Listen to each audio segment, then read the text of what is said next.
ఉన్నత సింహాసనముపై ఆసీనుడవైన మా దేవా,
ఉదాహరణకి వ్యాపారంలో కానీ లేకపోతే వివాహ జీవితం ద్వారా కానీ కొన్ని విషయాల్లో కానీ ఎవరైనా అప్పులు అవుతుంటుంటే ఆ అప్పులను మళ్ళీ ఎలా తీర్చుకోవాలని చెప్పి తమ కుటుంబంలో చక్కగా ఒక ప్లాన్ చేసుకుని ఆ భార్యాభర్తలుగా కానీ కుటుంబ సభ్యులుగా కానీ మరలా గృహాలు విడిచిపెట్టి దూరంగా వెళ్ళి పనిచేసుకున్నటువంటి వాళ్ళు మరలా వ్యాపారం చేసుకుని తమ కుటుంబాన్ని చక్కదిద్దుకునే వాళ్ళు చాలామంది ఉంటుంటారు.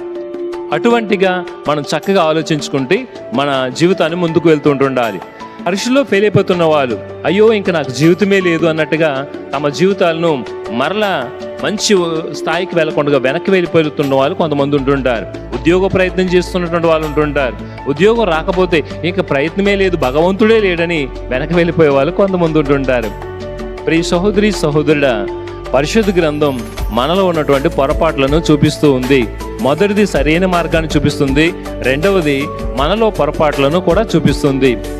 ఆర్ఆర్కే మూర్తి గారు పరిశుద్ధ గ్రంథాన్ని అనేక మందికి ప్రకటించినటువంటి దైవ సువార్థికులు.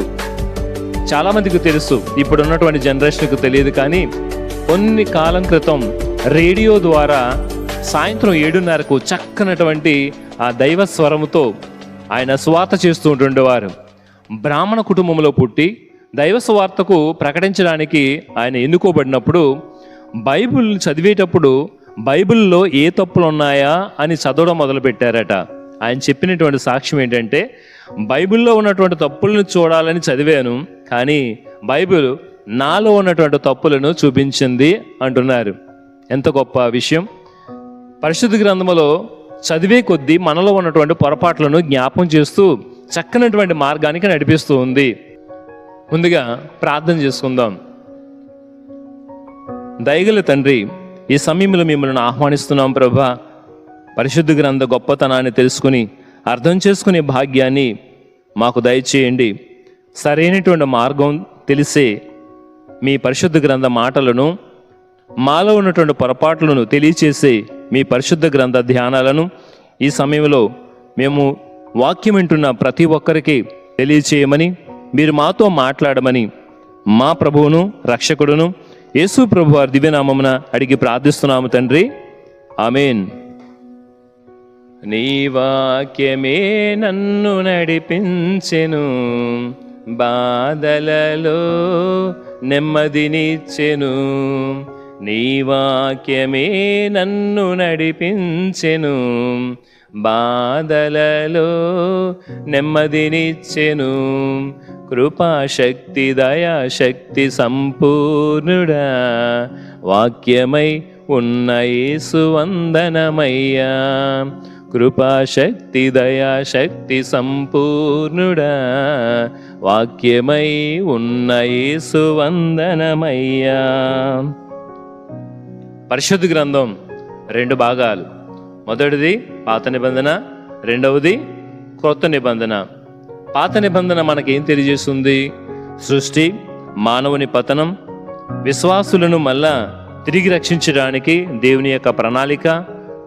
ఆ ప్రణాళికలో విశ్వాస పితామహుల గురించి తెలియచేయడం, రాజుల గురించి, ప్రవక్తల గురించి, న్యాయాధిపతుల గురించి, ఇలా పాత నిబంధనలో మానవుడుగా దేవుడు ఈ లోకానికి రాబోతున్నటువంటి ప్రవచనాలు ఇవన్నీ కూడా పాత నిబంధనలో ఉంటాయి. ఇక కొత్త నిబంధనకు వచ్చేటప్పటికి ఆ కొత్త నిబంధనలో దేవుడు మానవుడిగా ఈ లోకానికి వచ్చినటువంటి యేసుక్రీస్తు ప్రభు వారి యొక్క జననం, అదే రీతిగా ఆయన చేస్తున్నటువంటి సువార్త, ఆయన మరణం, తిరిగి ఆయన పునరుత్థానం చెందడం, ఆయనను విశ్వసించినటువంటి శిష్యులు వాళ్ళు ప్రకటించినటువంటి సువార్త, ప్రకటన గ్రంథ పరమ రహస్యాలు, ఇవన్నీ కూడా కొత్త నిబంధనలో ఉంటాయి. కాబట్టి పరిశుద్ధ గ్రంథాన్ని చాలా ఇష్టంగా మనం ధ్యానించుకోవాలి. 119వ కీర్తన 105వ వచనం, నీ వాక్యములు నా నోటికి తీయగా ఉన్నవి, తేనె కంటే మధురముగా ఉన్నవి. రుచులన్నిటిలో కూడా తేనె చాలా తీయగా ఉంటుందని, ఆ తేనె కంటే మధురముగా ఉంటుందని దేవుని యొక్క వాక్యం. ఆ వాక్యాన్ని ధ్యానం చేసుకుని ఆ వాక్యంపై మన ఇష్టము పెంచుకోవాలి. తద్వారా మనం దీవించబడతాం. చాలామందికి చాలా ఇష్టాలు ఉంటుంటాయి. ఉదయం లేచిన వెంటనే టీ తాగాలి, టీ తాగకపోతే వాళ్ళ లైఫే ముందుకు నడదు. కొంతమందికి పేపర్ చదవాలి. ఇప్పుడు చాలామంది పేపర్ చదవట్లేదు అనుకోండి, కానీ చాలామంది పేపర్ చదవాలి. ఆ పేపర్ చదవందే వాళ్ళకు రోజే వెళ్ళదు. మూడవది, చాలామందికి మొబైల్ ఫోన్ పట్టుకోవాలి. లేచిన వెంటనే మొబైల్ ఫోన్, ఆ మొబైల్ ఫోన్తో గంటలు గంటలు వాళ్ళ జీవితం స్టార్ట్ అవుతుంది. టీ తాగుతున్న వాళ్ళు పరగడుపున టీ తాగకూడదు, ఇది ఆరోగ్యానికి మంచిది కాదు అని డాక్టర్లు చెప్తూ ఉంటుంటారు, మనందరికీ కూడా తెలుసు. అయినా టీ.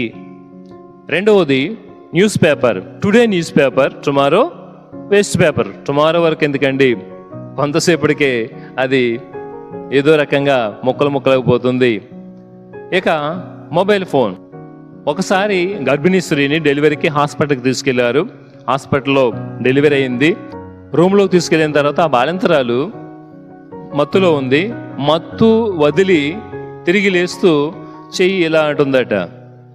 అక్కడ ఉన్నటువంటి వాళ్ళు వెంటనే కనిన ఆ పాపను తీసుకొచ్చి, ఇదిగోనమ్మా నీ పాప, ఇదిగో చూడు అని చెప్పి దగ్గరికి తీసుకొస్తున్నారట. అంత మత్తులో కూడా ఉండి ఆమె ఆ తల్లి అంటుంది, కాదు కాదు పాప కాదు, మరి ఏం కావాలమ్మా అంటే, నా ఫోన్ ఎక్కడుంది అని అంటుందట. ఏమంటుందండి? ఎంత గర్భిణీ స్త్రీ డెలివరీ అయింది. ఆ డెలివరీ అయిన తర్వాత మొదటిసారిగా ఎవరిని చూడాలి?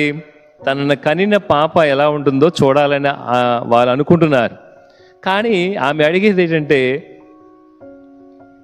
రోజు ఎంతగా అలవాటు అయిపోయిందంటే, తల దగ్గర మొబైల్ ఫోన్ ఉండకూడదు, అది రేడియేషన్ చాలా ప్రభావం, ముఖ్యంగా చంటి పిల్లల దగ్గర ఉండకూడదు అని తెలిసిన అన్ని అపాయాల నుంచి కూడా విడుదల చేసేది, కాపాడేది పరిశుద్ధ గ్రంథం. ఎందుకంటే పరిశుద్ధ గ్రంథం సజీవమైనది, చైతన్యవంతమైనది. హెబ్రీలకు రాసిన పత్రిక 4వ అధ్యాయం 12వ వచనం, దేవుని వాక్కు సజీవమును చైతన్యవంతమైనది, అది పదునైన రెండంచుల ఖడ్గము కంటేను పదునైనది, జీవాత్మల సంయోగ స్థానం వరకును కీళ్ళ మజ్జు కలయ వరకును అది ఛేదించుకుని పోగలదు, మానవులి హృదయములందరి ఆశలను ఆలోచనలను అది విచక్షింపగలదు. ఏం చేస్తుందట? రెండంచుల వాడిగల ఖడ్గము కంటేను పదునైనది, మానవుల యొక్క ఆలోచనలను ఆశలను కూడా విచక్షింపగలదు, కీళ్ళ మజ్జు కలయ వరకు కూడా అది ఛేదించుకుపోగల శక్తివంతమైనది. నీ మనసులో ఉన్నటువంటి బాధలను, నీ మనసులో ఉన్నటువంటి ఆలోచనలను కూడా గుర్తించి నీకు కావలసినటువంటి నెమ్మదినిచ్చేది పరిశుద్ధ గ్రంథం. ఆ పరిశుద్ధ గ్రంథాన్ని చదివితే నీకు సంతోషాన్ని ఇస్తుంది, నీవు బాధల్లో ఉంటే నీకు నెమ్మదినిస్తుంది. చాలామంది తమ సంతోషాన్ని, బాధని వాట్సాప్లో స్టేటస్లో పెట్టుకుంటారు. నువ్వు చెప్పుకోవాల్సింది భగవంతునితో. ఎటువంటి బాధల్లో ఉన్నా పరిశుద్ధ గ్రంథాన్ని నువ్వు ధ్యానించు, దేవుడు నీతో మాట్లాడతారు. సంతోషంతో ఉన్న భగవంతునితో నువ్వు పంచుకో. పరిశుద్ధ గ్రంథాన్ని ప్రతిరోజు కూడా చక్కగా నువ్వు ధ్యానిస్తే దేవుడు నీతో మాట్లాడేది, అది నీతో మాట్లాడుతుంది, నిన్ను నడిపిస్తుంది. అడుగులు తడబడినా నన్ను నిలుపును నీ వాక్యము, అశువులు కోల్పోయినా నన్ను లేపును నీ వాక్యము. అడుగులు తడబడినా నన్ను నిలుపును నీ వాక్యము, అశువులు కోల్పోయినా నన్ను లేపును నీ వాక్యము. చైతన్యమైనది నీ వాక్యము, శక్తిని నింపును నీ వాక్యము, పదునైన ఖడ్గము నీ వాక్యము, పరమందు చేర్చును నీ వాక్యము. పదునైన ఖడ్గము పరమందు చేర్చును నీ వాక్యము. నిజమైనటువంటి పదునైన ఖడ్గము పరిశుద్ధ గ్రంథం. ఎఫెసీయులకు రాసిన పత్రిక 6వ అధ్యాయం 17వ వచనం, వాక్యము ఆత్మ యొక్క ఖడ్గము. వాక్యం ఏంటండి? ఆత్మ యొక్క ఖడ్గము. ఏ హీరో చేతిలోనో ఖడ్గం ఉంటే, మా హీరో ఖడ్గం కత్తి పట్టుకున్నాడు చూసావా అని చెప్పి ఆనందపడకు. నీ చేతిలోనే నిజమైనటువంటి రెండంచుల వాడిగల ఖడ్గము కంటే పదునైనటువంటి శక్తి గల పరిశుద్ధ గ్రంథం ఉంది. నువ్వు ధ్యానించు. ఆ హీరో కంటే శక్తివంతమైనటువంటి దేవుని విలువైనటువంటి మాటలు. ఈ పరిశుద్ధ గ్రంథాన్ని మనం చక్కగా వాడుకోవాలి, అనగా చదవాలి, ధ్యానించాలి. తల దగ్గర పెట్టుకోవడానికో, ఆ పక్కన ఎక్కడో మూల పెట్టి వారంకి ఒకసారి తీయడానికో కాదండి, ఇష్టపూర్తిగా చదవాలి. ఇంతకీ నువ్వు పరిశుద్ధ గ్రంథాన్ని పూర్తిగా చదివావా? పూర్తిగా చదివావా అంటారేటండి? అసలు చదువుతున్నారా లేదని అడగాలి, అంతేనా? నాకు తెలిసినటువంటి ఒక సహోదరుడు, ఒక ఆఫీసర్ గారు పరిశుద్ధ గ్రంథాన్ని మొదటి నుంచి చివరి వరకు 15 సార్లు పూర్తిగా చదివారు. ఎన్నిసార్లు అండి? 15 సార్లు పూర్తిగా చదివారు. ఇంకా ఎక్కువ చదివిన వాళ్ళు కూడా ఉండొచ్చు. నాకు తెలిసినటువంటి ఆఫీసర్ గారు 15 సార్లు చదివారు. ఇంకా కొంతమంది సహోదరులు నాకు తెలుసు, సంఘంలో చాలామందిని అడిగినప్పుడు 2 సార్లు, ఒకసారి పూర్తి చేసినటువంటి వాళ్ళు ఉన్నారు. ఇలా పరిశుద్ధ గ్రంథాన్ని చదవాలని చెప్పి సాక్ష్యంగా కొంతమందిని చూపించినప్పుడు సంఘంలో ఒక సహోదరి చెప్తుంది, వాళ్ళ నాన్నగారు ఎప్పుడు కూడా పరిశుద్ధ గ్రంథాన్ని చదవమనేవారట. కానీ పరిశుద్ధ గ్రంథం ఆమె చదివేది కాదు. అప్పుడు అంటూ ఉండేవారు, నువ్వు వెళ్ళినటువంటి సంఘంలో దేవుడు నీతో మాట్లాడతారమ్మా, అప్పుడు తప్పకుండా చదువుతావు అనేవారట. నేను ఇలా ప్రకటించినప్పుడు బైబిల్ ఎవరు చదివారు, పరిశుద్ధ గ్రంథాన్ని చదవండి, అది ఆశీర్వాదకరం, ఇదిగో పలానా వాళ్ళు ఎన్నిసార్లు చదివారని చెప్పినప్పుడు ఆమెకు ఒక గద్దింపులా అనిపించి ఆమె కూడా ఈ మధ్యనే చక్కగా పరిశుద్ధ గ్రంథాన్ని పూర్తిగా చదివింది, మరలా ప్రారంభించింది. ప్రియ సహోదరి, ఈరోజు దేవుడు నీతో మాట్లాడుతున్నారు. పరిశుద్ధ గ్రంథాన్ని చదవకుండగా, పరిశుద్ధ గ్రంథంని ధ్యానించకుండా మన రోజు పూర్తి కాకూడదు. అలానే కొంతమంది పరిశుద్ధ గ్రంథాన్ని చదువుతూ ఉంటుంటారండి. ఎలా అంటే ఎక్కడికైనా ప్రయాణం మీద వెళ్తున్నప్పుడు ప్రతిరోజు ఒక అలవాటు ఉంటుంది. ఎలాగా, పరిశుద్ధ గ్రంథం ఇలా ఓపెన్ చేసి ఏది వచ్చిందో అని చెప్పేసి ప్రార్థన చేసుకుని ఓపెన్ చేసి ఒక చోట వెంటనే వాక్యం చదువుతుంటుంటారు. అలా కాదండి. ఒక ఆయన అలాగే పరిశుద్ధ గ్రంథాన్ని ఓపెన్ చేసి ప్రార్థన చేసుకుని ఇలా ఒక చోట చేయబెట్టుకుని, ప్రభా నువ్వు మాతో మాట్లాడిన ప్రభా, ఇదిగో ఈరోజు నేను ప్రయాణం మీద వెళ్తున్నాను, మీరు మాతో మాట్లాడండి అని చెప్పి ఒక చోట చేయబెట్టి చదివారట. ఏమని వచ్చింది? యోధ ఉరి వేసుకుని చచ్చెను. ఏమని వచ్చిందండి? యోధ ఉరి వేసుకుని చచ్చెను. అయిపోయి వెంటనే ఇలా మూసేసి, ప్రభా ఇది నాకు సంబంధించింది కాదు, మీరు మాతో మాట్లాడండి ప్రభా, ఇదిగో మళ్ళీ ప్రభా మీరు సజీవమైన దేవుడు, నాతో మాట్లాడండి అని చెప్పి మళ్ళా ప్రార్థన చేసుకుని మళ్ళా బైబిల్ ఓపెన్ చేసి ఈసారి ఏమని వచ్చింది? నీవును అట్లే చేయము. ఏమని వచ్చిందటండి? నీవును అట్లే చేయమని వచ్చిందట. మరలా బైబిల్ మూసారు. మరలా ప్రభా ఇది కూడా నాది కాదు. ముచ్చటగా మూడోసారి, ప్రభా మీరు మాతో మాట్లాడండి, మీరు తప్పకుండా మాట్లాడేవారు దేవుడు ప్రభా, ఇదిగోండి అని చెప్పేసి వెంటనే మూడోసారి, ఈసారి గట్టిగా ప్రార్థన. నీవు చేయవలసినది త్వరగా చేయము. అక్కడ పెట్టేసి బైబిల్ వెంటనే వెళ్ళిపోయాడండి. కాబట్టి బైబిల్ చదవాల్సింది నీకు నచ్చినట్టు ఎవరి కోసమో కాదండి, మనస్ఫూర్తిగా ధ్యానం చేస్తూ దేవుడు మనతో మాట్లాడే గ్రంథం పరిశుద్ధ గ్రంథం ధ్యానపూర్వకంగా చదవాలి. చదివిన కొంతసేపు అయినా దేవుడు భగవంతునితో మాట్లాడుతున్నామన్నట్టు రీతిగా మనం చదువుకోవాలి. ఇది మానవులు కల్పించినటువంటి కల్పిత గాథలు కాదు, భగవంతుడు పరిశుద్ధాత్మ ప్రేరేపణ చేత వ్రాయించిన మాటలు. పేతురు గారు రాసిన 2వ పత్రిక 1వ అధ్యాయం 21వ వచనం, ఏలైనా ఏ ప్రవచన సందేశమును కేవలము మానవ సంకల్పముచే జనింపలేదు, కానీ ప్రవక్తలు పవిత్రాత్మచే ప్రభావితులై దేవుని నుండి జనించిన సందేశమునే పలికిరి. ఏం చేశారు? పరిశుద్ధాత్మ ప్రేరేపణ చేత దేవుని నుండి పలికించబడినటువంటి మాటలనే ప్రవక్తలు పలికారు. అవే పరిశుద్ధ గ్రంథ మాటలు. కాబట్టి ప్రార్థనాపూర్వకంగా చక్కగా మనం చదువుకోవాలి. కానీ అదేంటో పరిశుద్ధ గ్రంథం కంటే కల్పిత గాథల వైపుకే మనకి మనసు పరిగెడుతూ ఉంటుంది. చాలామంది సీరియల్స్ చూస్తుంటుంటారు, అక్కడ కింద రాస్తూ ఉంటుంటారు, ఇవి కేవలం కల్పితాలే, ఎవరిని ఉద్దేశించినవి కాదు అని రాస్తుంటుంటారు. కానీ 1 కాదు, 2 కాదు, 50 కాదు, 100 కాదు, 200 ఎపిసోడ్స్ వస్తున్నా సరే అంతరంగాలు, కార్తీక దీపం, మొగలి రేకులు, ఇంకా రకరకాల సీరియల్స్, వాటిని అలా చూస్తుంటుంటారు. ఈరోజు మిస్ అయిపోయిందని కూడా చూడడానికి ప్రయత్నిస్తుంటుంటారు. ప్రియ సహోదరి సహోదరులారా, అవి కల్పిత గాథలు, దాన్ని కాదు, పరిశుద్ధ గ్రంథాన్ని చదువుకో. కొంతమంది సినిమాలు చూస్తుంటుంటారు, ఆ సినిమాల్ని చూసి వచ్చిన తర్వాత చెప్తుంటుంటారు వాళ్ళే, ఇవి చాలా గ్రాఫిక్స్ బాగాలేదు, అదంతా సినిమా గ్రాఫిక్స్ చాలా బాగుంది అని గ్రాఫిక్స్ అని క్లియర్గా చెప్తాడు. అంటే అక్కడ అంతా కల్పితమేనని. హీరో ఫైట్స్ హీరో కాదు, వారి మాటలు ఆయనే కాదు, ఆయన పాటలు ఆయనే కాదు, అయినా సరే అవన్నీ కూడా ఎంతో టైం వేస్ట్ చేస్తూ వాటికి ఇచ్చినటువంటి ప్రిపరేషన్, వాటికి ఇచ్చినటువంటి సమయం దేవునికి ఇవ్వట్లేదు. దేవుడు నీతో స్వయంగా మాట్లాడే గ్రంథం పరిశుద్ధ గ్రంథం.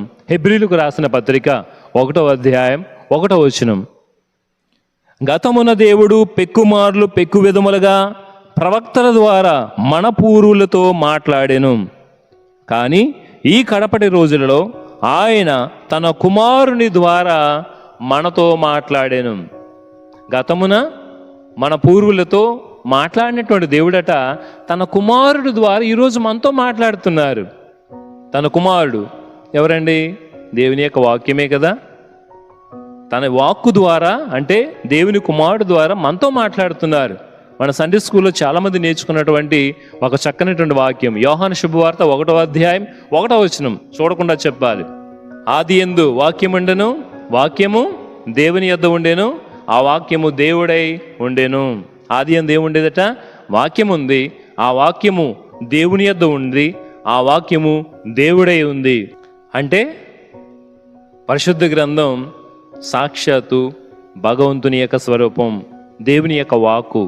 పరిశుద్ధ గ్రంథాన్ని మనం ధ్యానిస్తే మనకేం కావాలన్నా ఆయన మనతో మాట్లాడతారు. ఎందుకని? సృష్టిని కలగజేసినప్పుడు కలుగునుగాక అని పలకగా ఆయన లేకుండా సృష్టిలో ఏది కూడా జరగలేదట. యోహాను శుభవార్తలను మనం చదువుతున్నాం 1:3 వచనం. ఆయన మూలమున దేవుడు సమస్తమును సృజించెను, ఆయన లేకుండా సృష్టిలో ఏదియూ చేయబడలేదు. సృష్టిలో ఆయన లేకుండా ఏది చేయబడలేదండి. మరి నీకేమన్నా కావాలన్నా, నీ ఉద్యోగ ప్రయత్నమైనా, నీకు వివాహ జీవితమైనా, నీకున్నటువంటి పరిస్థితులైనా, ఏ పరిస్థితులైనా మొట్టమొదటిగా అవి తొలగిపోవాలని కాదు. కానీ నువ్వు వాక్యాన్ని ధ్యానించకుండా ఈ సృష్టిలో సమస్తముకు కూడా ఆయన లేకుండా ఏది జరగలేనప్పుడు నీకు ఏది కావాలన్నా ఆయన ధ్యానించాలి కదా, ఆయనతో మాట్లాడాలి కదా. ఆయన లేకుండా మనం ఏం చేయలేము కదా. ద్రాక్షవల్లిని నేను, తీగలు మీరు, నేను లేకుండా మీరు ఏమీ చేయలేరు. మనమే ఆయన వల్ల కలిగిన వాళ్ళం. కొరింథీయులకు రాసిన పత్రికలో చెప్తూ ఉంటుంటారు, మనమే ఆయన వల్ల కలిగిన వాళ్ళం. అదే రీతిగా సృష్టి అంతా కూడా ఆయన కొరకే. కాబట్టి నీకేం జరిగినా, నీకేం జరగాలనుకున్నా అవన్నీ కూడా ఆయనకి మహిమకరంగానే కదా. ఆయన నీకు నాకు ఏం కావాలో ఆయన చేయకుండా ఉంటారా? ఆయన నమ్ముకున్న వారిని ఆయన విడిచిపెట్టడు కదా. సండే స్కూల్లో మనం ఇంకొక కీర్తన కూడా బాగా నేర్చుకున్నటువంటి కీర్తన ఉంటుంది. చాలామంది 1వ కీర్తన అంతా కూడా చూడకుండా చెప్పేవాళ్ళు చాలామంది ఉంటుంటారు. దుష్టుల ఆలోచన చొప్పున నడువక, పాపుల మార్గమును నిలువక, అపహాసులు కూర్చుండి చోటన కూర్చుండక, యెహోవా ధర్మశాస్త్రమును ఆనందించుచు దీవారాత్రులు దాన్ని ధ్యానించువాడు ధన్యుడు. ఎక్కడ కూర్చోకూడదు అక్కడే కూర్చుంటారు. దేవుణ్ణి అపహాసం చేసేవారు, వేళాకోళం చేస్తున్నవారు, పక్కన ప్రార్థన జరుగుతుంటుంటే ప్రార్థనను విడిచిపెట్టి మన సొంత ఆటల్లో పాటల్లో మునిగిపోతుంటుంటే వాళ్ళు, దేవుని వాక్యాన్ని నువ్వు అంత ధ్యానం చేసి చూడు, దేవుడు నీతో మాట్లాడుతుంటుంటారు. పుస్తకాల పురుగు అంటుంటుంటాం మన కొంతమంది ఫ్రెండ్స్ని. నేను 10th class Visakhapatnam Saint Anthony's high స్కూల్లో చదువుతున్నప్పుడు 10th క్లాస్లో ఒక వ్యక్తి ఉండేవారు. మనందరికీ తెలుసు, మన బ్యాచ్లో ఒక చక్కనటువంటి వ్యక్తి, బాగా చదువుకునేవాడు ఉంటాడు. మనతో తిరుగుతూ ఉంటుండేవాడు, మళ్ళీ వేడిగా చదువులోకి వెళ్ళిపోతుండేవాడు. అతన్ని చూసి ఫ్రెండ్స్ ఏమంటుంటారు? పుస్తకాల పురుగు అంటారు. ఆ పుస్తకాల పురుగు ఏమవుతాడు? గ్యారంటీగా మన అందరికంటే ముందు జాబ్ కొడతాడు. పుస్తకాలను చక్కగా అస్తమానం చదువుకునే వ్యక్తి ఈ లోకంలో ఫలితం పొందుతూ ఉంటుంటే, పరిశుద్ధ గ్రంథాన్ని నువ్వు చక్కగా ధ్యానిస్తే నీ జీవితంలో మేలు జరగకుండా ఉంటుందా? 119వ కీర్తన 148వ వచనంలో, నేను రేయల్లా మేల్కొని ఉండి నీ వాక్కులను నేను ధ్యానం చేసుకుంటానని కీర్తనకారుడు, దావీదు కీర్తనకారుడు సెలవిస్తున్నాడు. రేయల్లా మేలుకొని, ఎప్పుడు మెలకు వచ్చినా నీ వాక్కులను నేను ధ్యానం చేసుకుంటాను ప్రభువా అంటున్నారండి. నీవు కూడా అలా ధ్యానిస్తే ఏం జరుగుతుంది? కీర్తన మనం చదువుకున్నాం కదా, 1వ కీర్తన 3వ చరణంలో, అతడు నీటి కాలువల ఎరన నాటబడినదై ఆకు వాడక తన కాలమందు ఫలమిచ్చు చెట్టు వలె ఉండును, అతడు చేయునదంతయు సఫలమగును. అతడు ఆకు వాడక తగిన కాలములో ఫలమిచ్చు చెట్టు వలె ఉండును, అతడు చేయునదంతయు సఫలమగును. నువ్వేం తలపెట్టినా జరగాలంటే మొట్టమొదటిగా వాక్యాన్ని చదవాలి. జస్ట్లో పోయిందండి, మాకు ముందు ఉన్న వాళ్ళకి జాబ్ వచ్చింది, నాకు రాలేదు. అన్ని పుస్తకాలు చదువుతున్నావు కదా, అంతగా ట్రైనింగ్ చేస్తున్నావు కదా, మరి పరిశుద్ధ గ్రంథాన్ని కొంతసేపైనా ధ్యానిస్తున్నావా? ఆయన లేకుండా మనం ఏమీ చేయలేము. పరిశుద్ధ గ్రంథాన్ని చదవడం ధ్యానించుకుందామండి. ముఖ్యంగా తల్లిదండ్రులు దయచేసి గమనించండి, మన పిల్లలకి పరిశుద్ధ గ్రంథాన్ని ఇప్పుడు ఇష్టమున్నా లేకపోయినా వారి చేత చదివించడం ప్రారంభించండి, అలవాటు చేయండి అనగా ముందు మీరు చదవాలి. నానమ్మ చిన్నప్పుడు పరిశుద్ధ గ్రంథాన్ని దగ్గర పెట్టి చదివించేది, ఇది చదువు అని చెప్పి. నేను ఆవిడ కోసం చదివేవాడిని. కానీ ఆ ఆశీర్వాదమే ఈరోజు దేవుడు తన సేవలో నన్ను నడిపిస్తూ ఉన్నారు. అనొచ్చు, నాకు చదవడం రాదండి అని అనొచ్చు. చదవడం రాదండి అని అనకూడదు. ప్రకటన గ్రంథం 1వ అధ్యాయం 3వ వచనంలో, సమయము సమీపించినది కనుక ఈ ప్రవచన వాక్యములను చదువువాడును వాటిని విని ఇందులో వ్రాయబడిన సంగతులను గైకును వారును ధన్యులు. ఏంటండి? ప్రకటన గ్రంథములను చదువువాడును వాటిని వినువాడును గైకునువాడును ధన్యులు. అంటే చదవడం రాదండి కుదరదండి, మనం చదివించుకునైనా వినాలి. అలా చదివించడం వల్ల నీ బిడ్డలు లేకపోతే నీ మనవళ్ళు వాళ్ళు చదువుతున్న వాళ్ళకి అలవాటు అవుతుంది. రెండవది నీకు కూడా అది ఆశీర్వాదకరం అవుతుంది. మనం చదవాలి, వినాలి, గైకొనాలి. ఇది మనకి ఆశీర్వాదకరం. కొంతమందికి అయితే మాకు బైబిలే లేదండి అంటుంటారు. బైబిల్ ఫ్రీగా ఇవ్వాలండి అని అంటుంటారు. ఫ్రీగా మన సంఘంలో బైబిల్ ఫ్రీగా ఇవ్వరండి అని అడుగుతారు. చాలా విచిత్రం అండి. వాళ్ళ ఇంట్లో చూస్తుంటుంటే భర్తకు ఒక ఫోను, భార్యకు ఒక ఫోను, తర్వాత ఫోను లేకుండా ఈ ఇల్లు కూడా ఉండదు. ఉండాలి, ఉండొద్దని అంటలేదు. అన్నిటికీ సమాచారం మొబైల్. కానీ అన్నిటికంటే దేవుని ద్వారా వినబడే స్వరం పరిశుద్ధ గ్రంథం. కాబట్టి పరిశుద్ధ గ్రంథాన్ని ధ్యానించుదాం. చక్కగా ఈ రోజు నుంచే చదివి దానిలో ఉన్నటువంటి ఆశీర్వాదం మనం చేసేదంతా సఫలమవుతుంది. కాబట్టి పరిశుద్ధ గ్రంథాన్ని చదవడం ఈ రోజు నుంచే ప్రారంభించుదాం. మనం చేసే ప్రతీది కూడా సఫలమవుతుంది. ఆకు వాడక సకాలమున ఫలమిచ్చు చెట్టు వలె